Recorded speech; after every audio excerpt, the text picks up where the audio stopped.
Hi, I'm Ramirez, and my question is, should conservationists capture some animals to try to force repopulation, or should we leave them alone in their environment? So I personally think that we should do everything we can to help these endangered species, mostly because humans are the reason why these species are endangered. If we leave them out in their environments, there's a potential chance that they'll die because of predators or because they don't have the correct environment, or even humans and poachers will kill them eventually.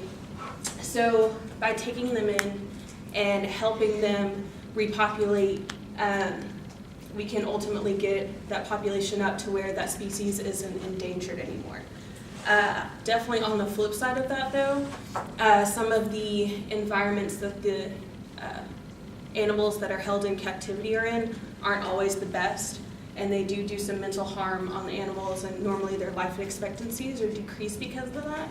So if there's a increase in the regulation or something like that, I think that would definitely help the animals, and it'll help their mental health, their lifespan, and help them repopulate in the end. And then afterwards we can hopefully have restored at least some of their home to where we can put those animals back out into the environment and not have as many endangered species.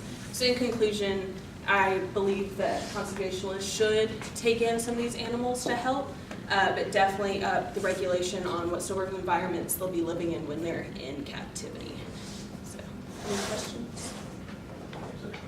So these animals that go into captivity, like sometimes you I guess they don't get domesticated, but then if you release them into the wild, they don't know what to do.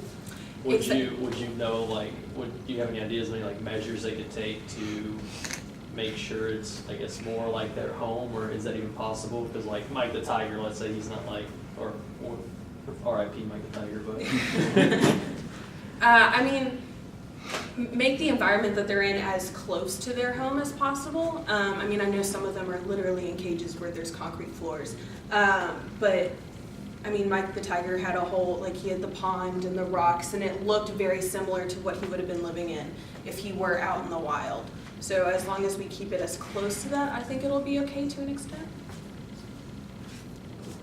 Okay, thank you.